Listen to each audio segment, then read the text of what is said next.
show, Gurmukh. Thank you. Thank you so much for coming on with me today. It's My an absolute pleasure. I've known you for 2 decades now. You are such an instrumental part of my life.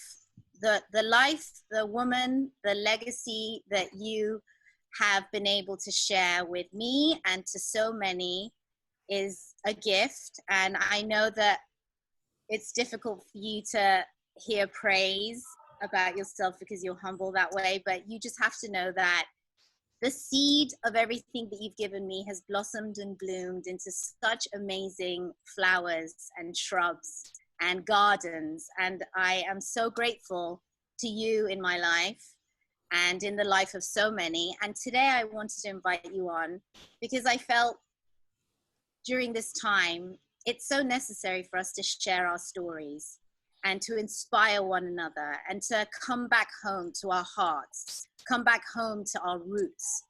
And I wanted to ask you a couple of questions and have you answer the way you feel appropriately about what compelled you to search for the meaning of life the way you have had done over the past years, seeking truth, seeking consciousness, seeking yoga.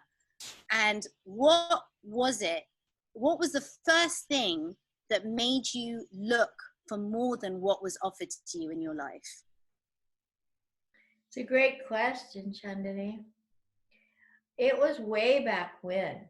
I mean, I can't remember what the first 3 years in my life, but I always felt good when I helped people. And the shining example of that was my mother. My mother was a 5-foot tall Sicilian woman. She didn't marry until she was 36, and she had 4 children right after that. Bing, bing, bing. I was the second to the oldest. We didn't have much money, so we had to learn how to become creative with what we had. And I think that was the first thing was how can I make a birthday present? How can I create a birthday party? How can I do this and that creatively without just going to a store? I never even remember going to a store. I remember I rebelled a lot against working in our gardens because it just didn't seem like fun. So many other kids never had to work in their gardens. I didn't like the rations in the refrigerator. I thought it was unfair. Why couldn't we have, all the cheeses and the ice cream? I grew up and away from that in these years or many years before that. I've just come to really be able to appreciate the small things in life. And my Christian upbringing wasn't just Christian like Catholic. It was falling in love with Jesus and falling in love with Mary and just falling in love with, I think, with goodness, because I came from goodness. I reincarnated back from goodness. And I knew that somewhere that happiness came from helping other people. And it mainly come from my mother. And years went on and I rebelled against that. And I didn't want to do anything. I went to Hawaii and just body surfed for 2 years and lived on a beach and didn't really give to anybody because I couldn't at that time.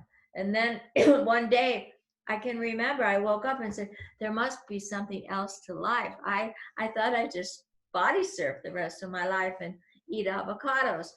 And then that became a search for my true destiny, you might say, which was going back to my roots, going back to the happiness comes from helping people.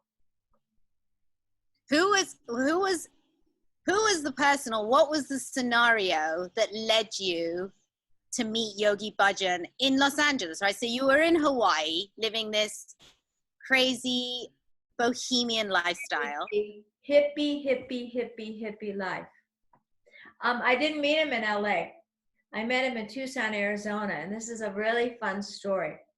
I decided I would become a Zen nun, and I would enter a nunnery in Japan because I couldn't fit into the world. I knew that I had to do something besides just body surf and eat avocados. And so a Roshi from Japan said, come to Kamakura and you can study and become a Zen nun. So I came back to the mainland to get myself ready to go to Japan. A friend came on his 21st birthday to Big Sur, because that's always where I headed, was back. When I went stateside, it was always Big Sur. And he said, stay after my birthday party. So I stayed. He was a non-drug, just as straight as an arrow guy. His father was the minister of the church there. And he said, I've been told to take you to Arizona to live in an ashram. And I didn't know what an ashram was. I'd never been to Arizona. And he drove me for 3 days there. And when we got there, we walked into this little old house that was a Kundalini, one of the ashrams. There were satellites all over Yogi Bhajan and set them here, they're everywhere. And so Marky J, that was his name, he gave them $75 for my room and board for 1 month. He meditated for 7 days and he left. And that was 50 years ago, Chandani. He left, never saw him since. And I didn't know Yogi Bhajan. I didn't know anything about Kundalini Yoga. I just knew I liked the feeling of doing Kundalini Yoga. I liked the feeling of getting up before the sun came up. It was a vegetarian and I liked the people there. So I had nothing else to do. And I said, okay. And that was the beginning. It wasn't this big da-da-da-da thing. It was searching for a way to live whereby I could help people. Then Yogi Bhajan came 3 months later. He said, go feed the people. And I said, I don't have any money. I was 26 years old. Go ask the storekeepers. They'll give you vegetables, older. They'll give you all that you need. And so it happened. And we would come back just serving the people from the streets, the hippies, and everybody who didn't have work. And that was the beginning of that knowingness again, that happiness comes not just from body surfing. That's important, to take good care and recreate and all that, and veg and avocados. But then after that, I needed to go do something. And that's why Yogi Bhajan 50 years ago. Did you feel at that time when you were in this, when you went from Hawaii, where you were living this bohemian lifestyle and you were very free, and then all of a sudden you're in this ashram setting where you're being told what to do and get up before the sun rises and go cook and serve people? Was there moments in you where you were like, this is terrible, I'm just going to go back to body surfing? Or were you just completely devoted? Oh, yeah. I would sometimes fantasize. I missed the ocean. I'd gone from Maui to Tucson, Arizona, that said, no, this is your next step. So somewhere, even though I didn't really have any of the pieces, teeny brain, I knew it was the next step of what I had to do, and that God was answering my prayers, and somebody bigger than me was leading me. They led me to body surf. They led me to be a hippie in Hawaii. They led me to San Francisco to march against the war in Vietnam. I did many things. I lived a year in Germany as an exchange student. For a year I lived there. I laid against the wall in East Berlin fighting against that wall. I did a lot of stuff, and I didn't know why I was doing it, except I knew that I had to do something. And it went on and on. There were many, many, many things that I did because I just had you might say you had a calling, the same as you, Chandani. You get a calling. And if you can hear it and execute it, then that's real grace. That's really a blessing. I remember distinctly when I started my practice accidentally, and somebody brought me to your class on a Wednesday. It was a women's class in Hollywood, and I went to meet my friend, and I ended up late, and there was one mat space available, and I went and I sat down, and you were teaching, and by the end of that class I was sweating and crying, and to tell you, you know, what's going on with me. And I remember you looked at me and said, I go, I'm really fit, I play tennis, you know, I'm really into sports, but I just feel really sick right now. And you're like, oh, this is not tennis. you just keep on coming to class. Going back there again, and the next morning, all I wanted to do was to come back to class.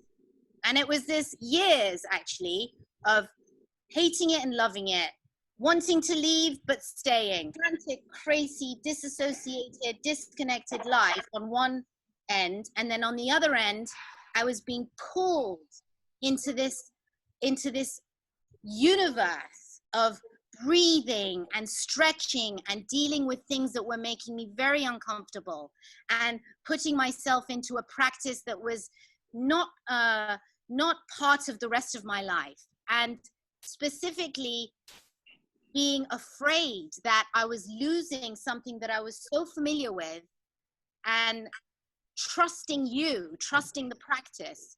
And I want to know, what was it for you? What was the real factor that made you stay in that ashram to this day of your life? There were many times I would dream of, I don't need this, I could go, I could do something else.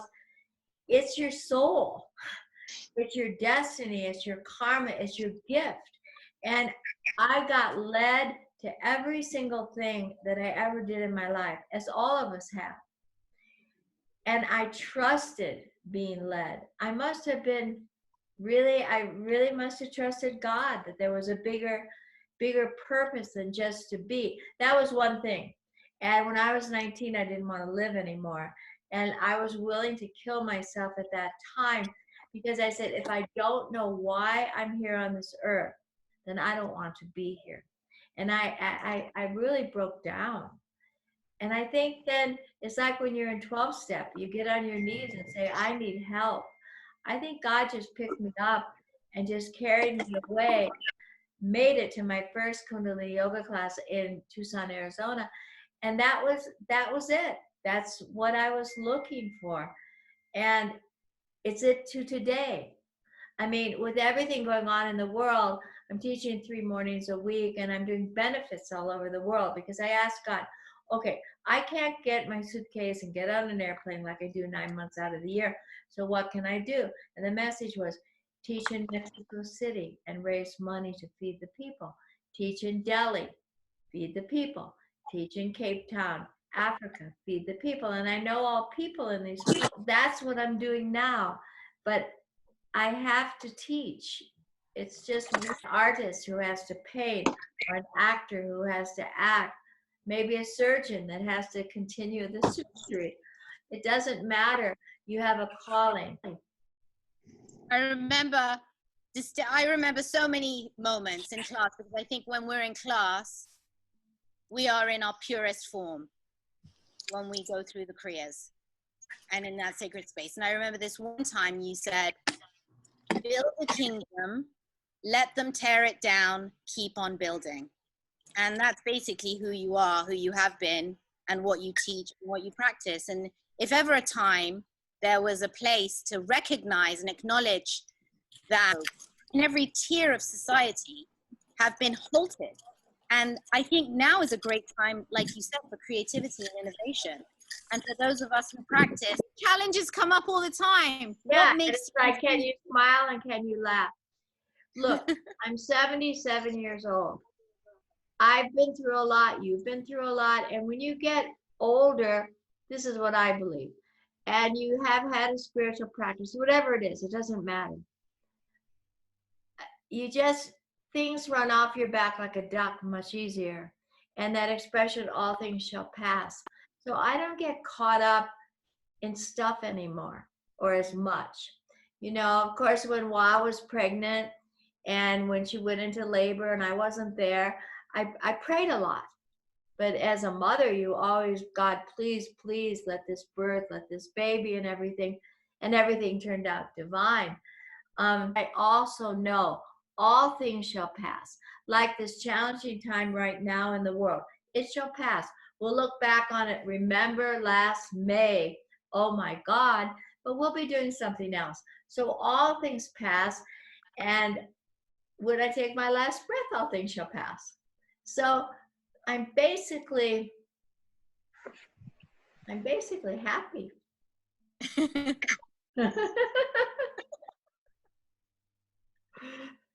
Especially So all these little weird things that are going on while we're talking. These people's names are going, and I hear conversations like it's almost like it's another dimension stepping into our realm. I don't know.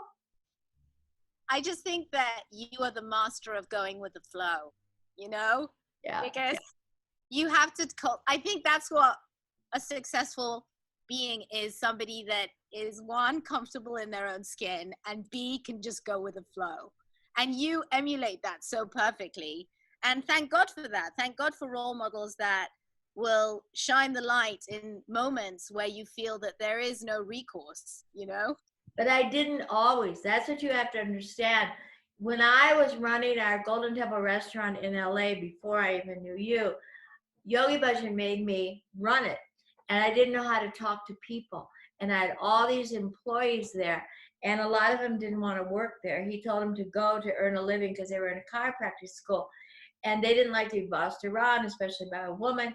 And I was, when anybody remembers those days, they remember me as this, like a bulldog, you know, just I couldn't talk, and nobody could do things as good as I could, even cleaning the bathrooms. And I was always critical. I was a tear then, and it almost broke me being so angry and being so anal, that I think that was one of the steps, you know. So you look, you have to look back in your life, and one, not feel guilty about anything. You did the best you could. Two, not be in remorse or regret. I wish I had.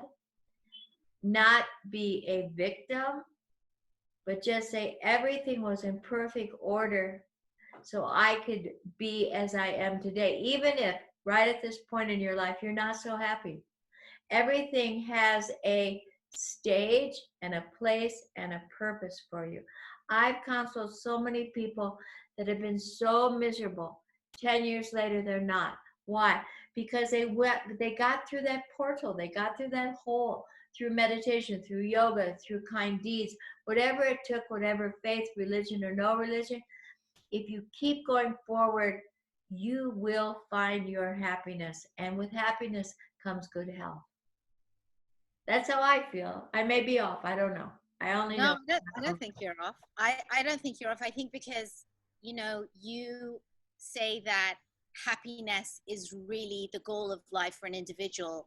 And in order to be happy, you'll be healthy. But I think that that comes with a lot of discipline, that comes with a lot of design and structure. And one of the things that Kundalini Yoga introduced to me in my life was structure. I didn't have structure before. It was just get an education, get a job, you know, make money, be a good person. That's kind of what society baselines you with when you go to school in the Western hemispheres.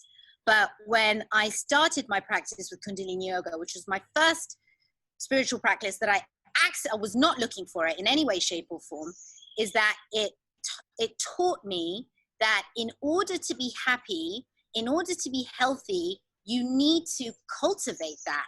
You need to practice that.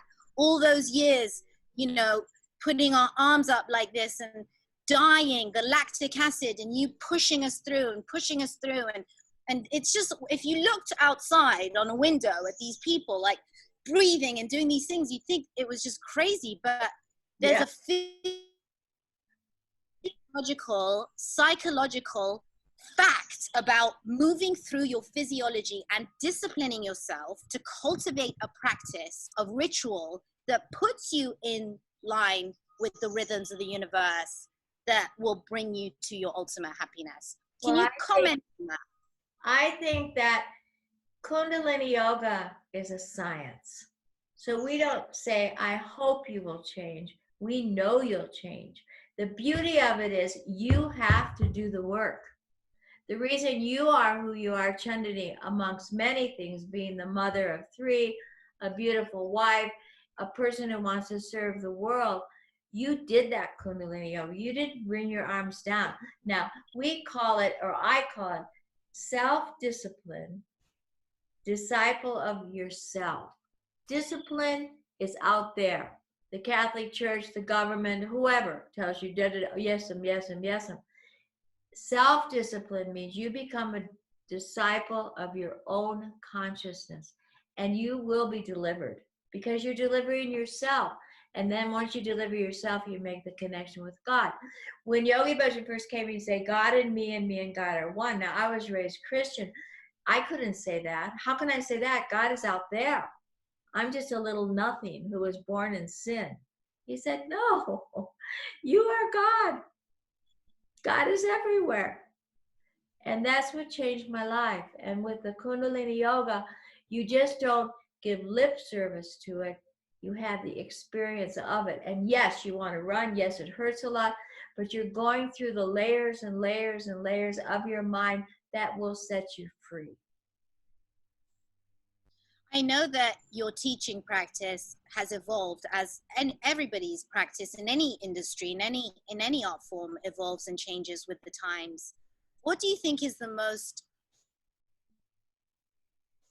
transformative aspect of your teaching Kundalini Yoga today? Is it the meditation practice? Is it the actual kriyas? How has your teaching evolved throughout the years to bring you to the way you deliver it today? It's the yoga, it's the kriya, it's everything.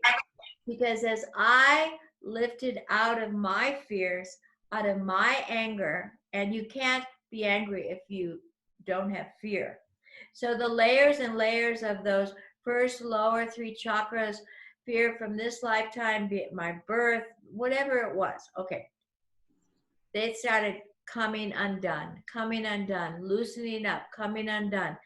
And I got lighter and lighter. And then I could teach lighter and lighter, and I could enjoy teaching and not feel I have to change people or whatever.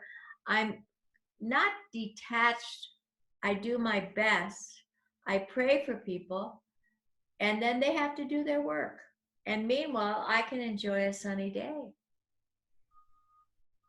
I'm wondering when your next book is coming out. Books. I'm not okay. I'm not a writer. I'm a talker. And it's been brought up by actually several people and publishers, blah, blah, blah. We need a book. We need a book. And I don't know. I'm not, I'd like to write a book without my name on it. I love the day when everybody writes books and they don't say who they are. They write songs, they don't say who they are. They get no credits behind movies. We just all glide into a oneness. So we'll see. It's all he makes the plans, the guy upstairs. I just think that I wish that you would write a book on the grace and the development of a woman. You know what? That's what I'm into, Trinity, more than ever now. That's why we have these Radiant Power Women. We're going to have one in Paleocharo, Crete, God willing, in end of September. Radiant Power of Women. This is the time we need to take over. We need to take over. It's been a boys' club for too long, but we can't try to take over like this. We have to do it through grace. And I'll tell you a very cute story. I taught the Chili Peppers for a long, long time. And they were so beautiful, these boys. But like all of us, they were messed up with drugs and blah, blah, blah in that whole world. So Anthony wrote this song. And they invited me to the studio because I used to teach them a lot and to play the gong during one of these songs. It was in One Hot Moment, I think that was the album, many years ago. And he then sang this song to me, and I'll never forget it. And it's on the album, Falling into Grace, Falling into Gurmukh. And it was so beautiful because I realized that God has given me, my name means one who takes thousands of people across the world ocean, meaning our life's journey. And that's what Kundalini Yoga does. But right now, with about 25 more years on planet Earth that I have, I want to help women to know who they are, to lead the world with grace, with dignity, and with intuition, because that's what's lacking in the world today. And men will follow us like puppy dogs because they really are waiting. They don't know it, but they're waiting for the divine feminine power, the Adi Shakti, to take over. They're tired, man. They have been working their brains out and gone nowhere. They're like on a treadmill. Where have they gone? Economically, spiritually, socially, the whole world. Women can do it. I know we can do it, but we need to do it in a better way. What's that way? Through grace. We should be able to, or could walk into a room of 500 people and people's energy would shift just because we walk into the room. That's our power. My life is dedicated to redefining femininity in the 21st century, and it began when I started my Kundalini practice to understand myself, first of all, as a human being, and secondly, as a woman. And my whole life since the onset of that journey has been concentrated on what it means to be a woman, what it means to be a partner, what it means to be a wife, what it means to be a mother, what it means to be all of those things in face of the rest of the world, in service to the world. And how is it that we as women became the way we are today? And to reflect on that and to work on that and to cultivate products and tools and institutions that navigate around femininity and the redefinition of femininity, because we are emerging into the modern woman. The woman that lives today has never been the woman that has been around. The fanatic, strong, feminist woman that was so needed at that time, it doesn't work anymore. The woman that is passive and unhappy, that is limited within certain parameters, doesn't work anymore. The woman who chooses the paternal route and cuts off her femininity and the things that make her nurturing doesn't work anymore. So what does it mean to be a woman in the modern age? What does it mean to be a woman of grace, of power, of kindness, of softness, of strength? And I think these things we need to live and show rather than define. And so the reason why I wish for you to create a book around that is because it's almost like we need a tool set, guidelines to understand and relate to one another what those things are. So if you could talk about how you see the progressive modern woman and how you classify her with some adjectives or descriptions, I think that would really help the audience understand this conversation. Well, having been born in 1943, right in World War II, and watching the woman, the Western woman, advance to where we are 2020 now, it's remarkable. Because the TV series in the 50s were Father Knows Best. That was a TV series we all watched. And the predominance of men that everybody accepted, the woman called Betty Crocker, who always looked perfect with perfect hairdo, never overweight, little frilly apron, always cooking and being there for the whole family, picture perfect, picture perfect. And that went on. And then we got to a point of becoming hippies. And we said, no, thank you, no more, but we had no tools. So make love, now war. We just became one with all of men. We were oneness, fighting against the war, being hippies, doing drugs, dancing in the streets, and on and on and on. And that was probably the greatest moment in modern history because it was a demarcation. Then 80s, we started going into women should have attaché cases and wear Calvin Klein black suits and be just like men. And they should walk into the work field and become professional lawyers and all this and go to the stock market and all that kind of stuff. And then we got and leave all the kids at home. After 6 weeks, give them a nanny. You had work to do. You were out there in the men's work field. And that crashed. That was just like we had to go through it. And then we've gone through different chapters. And of course, in 1970, I entered this path, and we were kind of, in a sense, not up with what was going on, except now I feel that you, my daughter who's 36, and other friends, and some of my best friends are in your age, between 30 and 50, are my bestest friends in the world. And watching them pick up the mantle, you say, and do it differently, it's giving me great hope that we can and we shall succeed in the victory of keeping our homes sacred, knowing the most important thing if you're a mother are your children.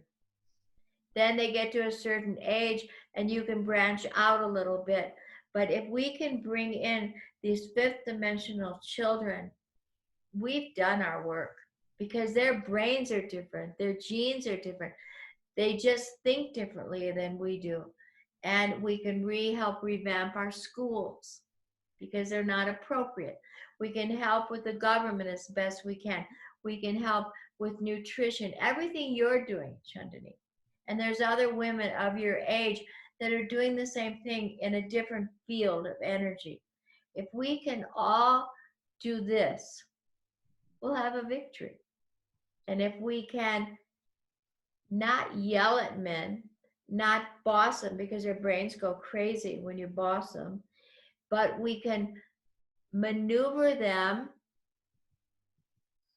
manage them in a third eye point way. Now, what does that mean?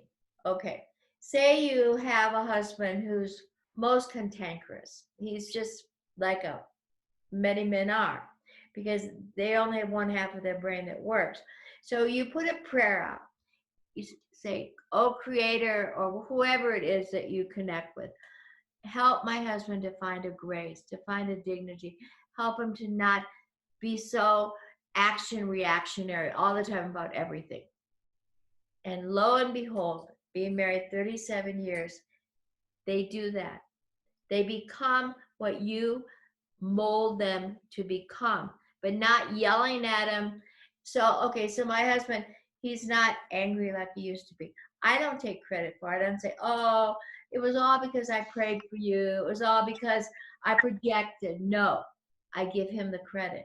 And then you can say, well, that's not fair. Why not? I got what I wanted. I got an unangry God, because he was given credit that he had done it. Yeah, he had to do the work, but through a woman, we say through a mother's prayer. Then when you take over in a partnership, the mother, like in a sense, gives you the product of what she developed all those years. And you better take a good look at it and see, is it moldable? Is it changeable? Because it's a lot of work, but it's a lot of joy to watch a man come into knowing who he is. And then we go into the work field, we go into the government, we just take over. I'll tell you one quick story. In Cape Town, South Africa, which was one of my most favorite places on the planet. I go there as much as I can to teach and all of that. Well, there was a woman named Rosie. She still exists. She's in in those little townships. They're shanty towns. And it's where the people of color all get outdoor toilets, everything. And they're just, inside are all these fancy houses in Cape Town. And they're mostly the servants of these people. She noticed the kids had no food to eat on their way to school. She says, you kids got lunch? No. You kids got dinner? No. Half these people don't have food to eat. So she started cooking. This was 9 years ago. We started raising money, supporting Rosie's kitchen. So she was teaching maybe 250 kids a day out of her own kitchen. So then she calls and says, now with this whole situation with the virus going on, parents don't have any work. And they have no money, and government's not doing anything. Long story short, she, along with 3 other women in 3 other townships, were raising money all over the world to give them dry goods so they can cook. Now, what does this mean? It means a group of women are starting in roots. Everyone's coming to their kitchen in their villages to be fed. And the next village, and the next village, and it will go on and on and on. Our idea is to have a map with dots all over. So everyone's getting food, and they look at it. How did this happen? Roots, women.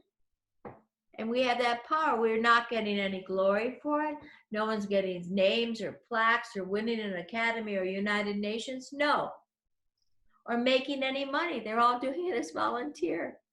Because women have it inside themselves to nurture, to heal. And right now in those townships, men have to come and get the food too because they don't have food.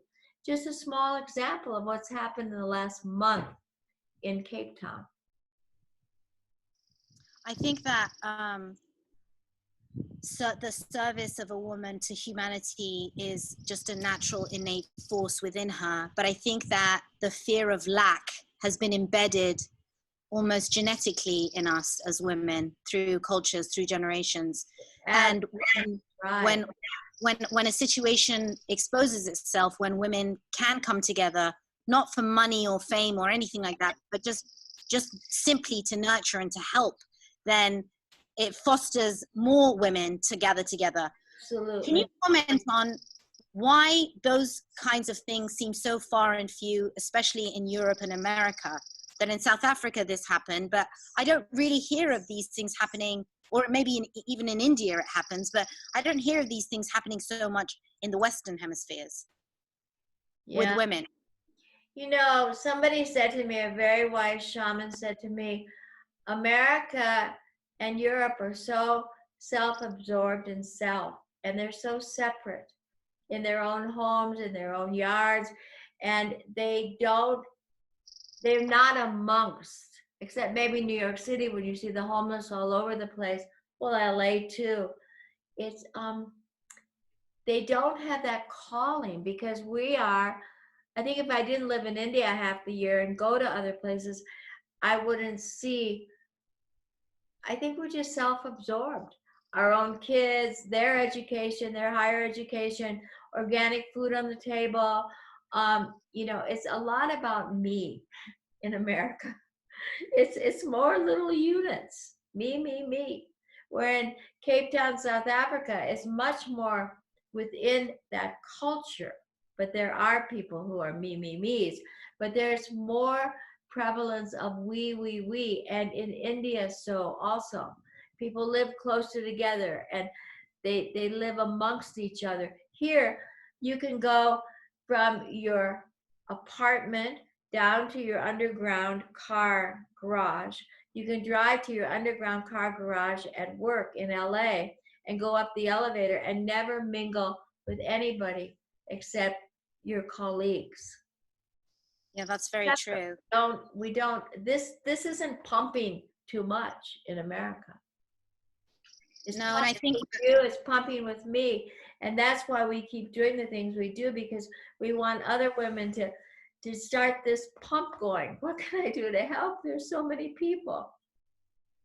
I remember I told somebody I was going to do these conversation series with individuals that I find compelling and important in our time today, just to have an association with them to let the audience see who these people are and what they're doing in their lives. And somebody was like, well, how's that going to make any money? And I was like, well, I didn't really even think about that. It's not really going to make any money. I guess it's good for my brand that people see that there are these cool people that are, but it's not directly about making any money. And I think in our world, not just even in the Western hemisphere, just it's almost a plague that if it doesn't make money, why would you do it? Even when it could be helping people. I think it's much more in the Western world. I really do. In India, if you went to Ramana Gardens, and Prabhu, is this going to make money? My friend Alana, who has the Guru Ram Das Yoga Center in Cape Town, who's kind of the instrumental person, and this other beautiful soul, the first thing was not to make money because they're not making money. But because they're not making money by feeding the people, they're prosperous. And myself and you too. We have everything we need. And it comes back. If you're first, there was a book written, Do What You Love and the Money Will Follow. And that's truly it. If you do what you love, but if you do it for money, you'll never be happy. It's impossible. It's an impossible formula. It's like saying 2 and 2 is 3. It's not. It's 4. There's a formula to happiness. That's why I love the 5 sutras. Recognize the other person as you. I think that the most revolutionary aspect of a modern woman today is to have the courage and the creativity and the trust in herself to follow that calling, to know that not to live in lack, to live in intuition, to live in discipline, and to live in absolute trust that you will be shown the way if you can honor the laws that govern the universe, the laws that govern the natural rhythm of your own body, your own mind. And in that way, the money will be a byproduct. Money is not inherently a bad thing. Money is an energy, just like anything else is. However, the disassociation of who we are as human beings, who we are as women, who we are as men inherently, the disassociation of that with relation to the natural order of the world, the harmony of nature, has created such disease in our history. And I think for women now, we have a really exciting opportunity as authors, as business owners, as teachers, as healers, as just even mothers, to innovate and cultivate and create ways that not only heal ourselves, but heal the rest of the planet. And thus, that will also be in service to make money, because I think that there's this also confusion between, well, do I just become a sannyasi and give up all my worldly deeds and serve humanity and just not be recognized? And then there's this other division where it's like, I'm just going to be, driven by money and fame, and then I'm going to help the world. But again, there's this middle path that if we can cultivate this grace, as you say, this happiness, as you say, this fundamental reality within ourselves, as you say, then we will be shown the way. Then we won't need to seek fame or fortune. It will just naturally be occurring whether we like it or not. Right. And I think also that one of the greatest things we can do is just be a living example and inspire each other. Like if Alana in Cape Town hadn't come forward saying, Rosie needs money for food, I wouldn't have done a benefit. And then Rosalind, the lawyer, judge, comes along, and it's contagious. Like you, and then you do this, and then somebody said, oh God, Chandani did this. She seems happy. She's got these 3 kids. She's got all these products, and she seems to live nicely. Maybe I'll see what she's doing. And then you're asking, say, well, it's because I'm giving, I'm simply giving without ego, So I think that we can inspire other women to have the courage to come forward and live their dreams, because their dreams are their destiny. And how can God not cover you if you live your destiny? How? It's impossible. What is your definition of success for you in your life today? I want to end our beautiful conversation that's been so well-rounded, and it went exactly the way I dreamed it would, because I'd like for us to end with a meditation that will just seal this golden opportunity. What do you feel that is the most successful part of your life today, and what do you see yourself continuing to imprint and serve the world with in the coming years? I think in these next 25 years, granted, I'm given the grace to live on this planet, I would like just to, my success is just every day, what can I do to make this world a better place to live? And I don't have to construct it. The phone can ring. It's my brother, maybe. I can get an email that maybe I can answer someone back to uplift or help them with a meditation. It's living and growing with my blood family. taking good care of myself, and just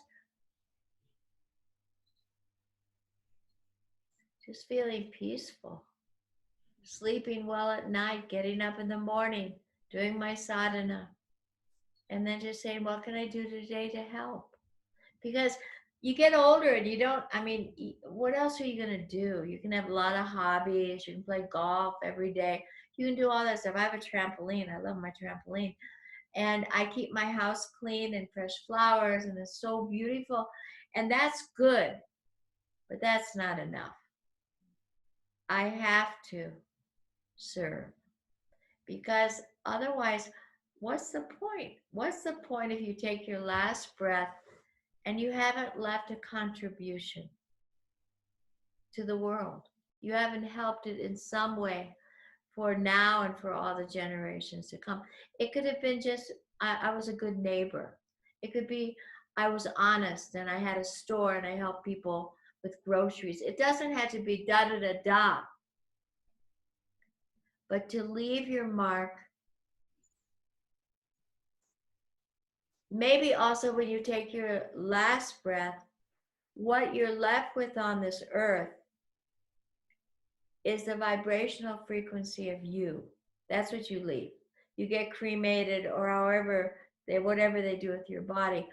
But let's just say I leave, and when people think of me, they smile, and it makes them feel good, versus somebody who did so many ill acts that it did not make you feel good.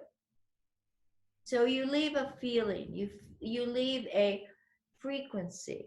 It's like a tree that every year it gets those rings. And if you can leave some ring of goodness, of grace, and we get enough of them, then the world will change. It's so beautiful because, you know, I've dedicated my life over the last 12 years, 13 years to Ayurveda, which is the sister science to yoga. And it's such a beautiful science, which you live basically. But it always comes back to the individual. It always comes back to the unit. The vibration and the frequency always comes back to the smallest particle. And in Kundalini Yoga, we talk about the nad and the sound current, which is the beginning of life, the vibration. And when it comes back to that tiny little unique, isolated reality phenomenon, is that frequency, that individual, that unit is actually integrated into everything else, like a jigsaw puzzle. So it has to start there. You're right. It has to start with us. I always say that, you know, when we look in history and we see these people that have done amazing things for the world, that have helped, you know, build spaceships that go to the moon and get rid of world hunger and create medicines. But then you look back into their own singular lives, and it was one of struggle and strife and unhappiness. And for me, that success, that so-called success or achievement of that individual through history was not yet complete. That the inner harmony, the inner peace, the inner integration of us in our lifetimes is so much more important than what we leave behind if that is not met with first. So I think that's one of the greatest gifts that you introduce to people is to take care of ourselves first, as women, as men, as individuals, and then from that place serve the world and leave the legacy behind. Because you're right, it's all vibration and frequency. And for you today, what's the biggest inspiration that you're left with? Where do you see women going? I know you just shared the story about service in South Africa, but how do you see women are changing in today's world? Just to wrap this up. Well, I think I see you, and I knew you before. Not the Chandani you are right now. My goodness. I see my daughter changing, and I see that you have a different look in the life. And I feel that as a mother, we have great potential to change the next generations coming. and maybe re-emphasize what I've already said, that we don't have to go out and be the head of United Nations or send a spaceship up. We can just have good children. We can do simple things. We can stay in our neighborhoods.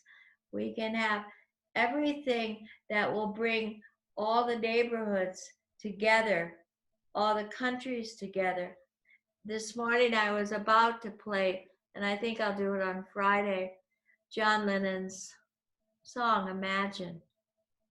When I see people in so much strife going from country to country, visas running out, can't get passports, put in demarcation, and on and on and on from our southern borders to here, it brings tears to my eyes, because Creator never created the world to be so sliced up, and so much battling, and so much fighting, and so much killing.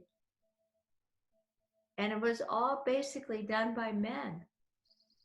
Women could never have gone into villages in Vietnam and just killed babies and women. And I mean, they got it on the backlash because they never got mentally well after they did those ill acts. And then when John Lennon wrote Imagine, I do imagine, and that is a dream. And I think it's a dream that will be manifested in the Aquarian age. And I may not see it in this lifetime, but I'll come back and be part of it some lifetime, I know, where we will all become one.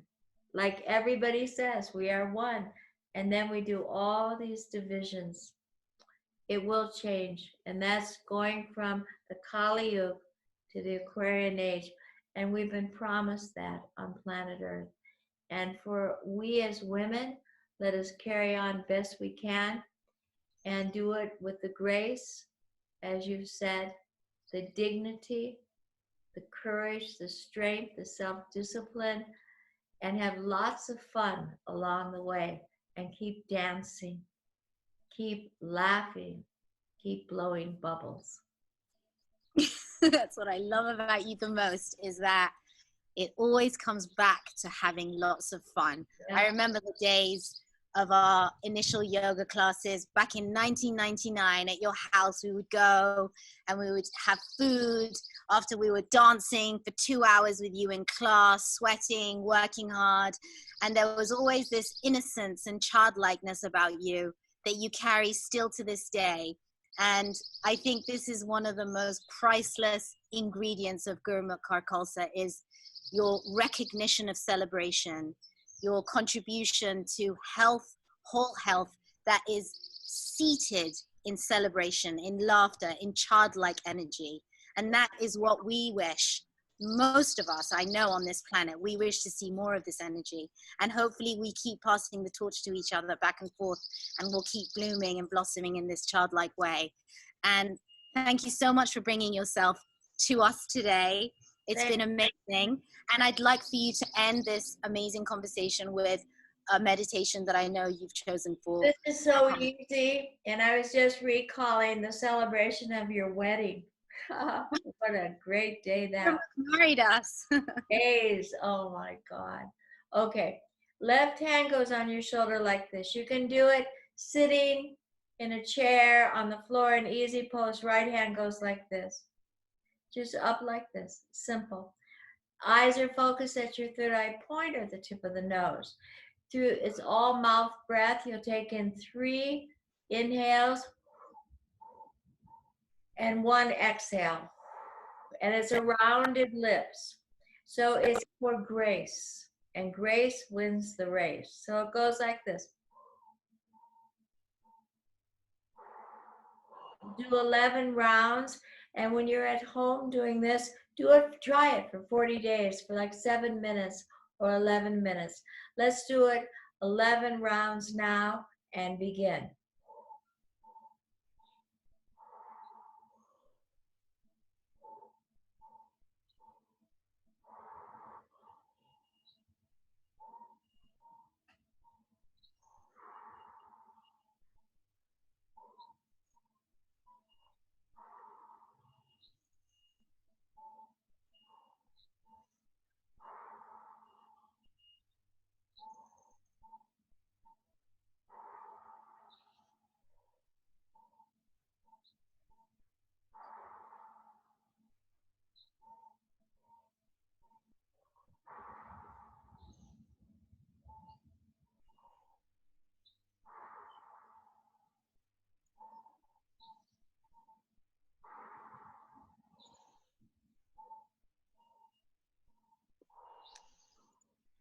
Please inhale through your nose. Keep the mudra.